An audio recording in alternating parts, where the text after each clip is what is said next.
చంద్రకాంత చాలా తీవ్రమైన మనస్తాపానికి గురయ్యాడు. తనకెంతో ఇష్టమైన పవిత్ర జయరాం చనిపోవడంతో ఆ బాధను తట్టుకోలేక 6 రోజుల తర్వాత తను కూడా మృతి చెందాడు. అయితే ఇక చంద్రకాంత్ చనిపోవడంతో వాళ్ళ కుటుంబం అంతా కూడా ఒక్కసారిగా శోకసంద్రంలో మునిగిపోయింది.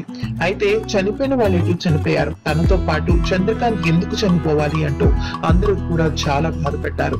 దయచేసి ఇటువంటి నిర్ణయాలు ఎవరూ తీసుకోవద్దు అంటూ వాళ్ళ కుటుంబం బోర్ను విలిపిస్తుంది.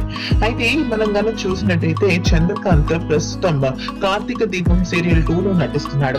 దానిలో ఒక సైడ్ విలన్ గా కూడా తన పాత్రకు పూర్తి స్థాయి న్యాయం చేస్తున్నాడు. అయితే ఈ క్రమంలో ఆ సీరియల్ హీరో అయిన నిరూపం స్పందిస్తూ ఏమన్నారంటే, చంద్రకాంత్ చాలా మంచి వ్యక్తి, ఎంతో గొప్ప నటుడు. నాకు గతంలో కూడా తను ఎన్నో సీరియల్స్ తో పరిచయం. అందరికీ ధైర్యం చెప్పే వ్యక్తి తను ఇటువంటి పిరికి పని చేస్తాడని అనుకోలేదు. అసలు అతను అటువంటి పని చేసి ఉండకుండా ఉంటే బాగుండేది. ఏదేమైనప్పటికీ అతని ఆత్మశాంతి చేకూరాలని నేను మనస్ఫూర్తిగా కోరుకుంటున్నాను. కార్తీక దీపం సీరియల్లో అతని లేని లోటు చాలా స్పష్టంగా కనిపిస్తుందంటూ వ్యాఖ్యానించినట్టు ఒక వార్త సోషల్ మీడియాలో వైరల్ గా మారుతుంది.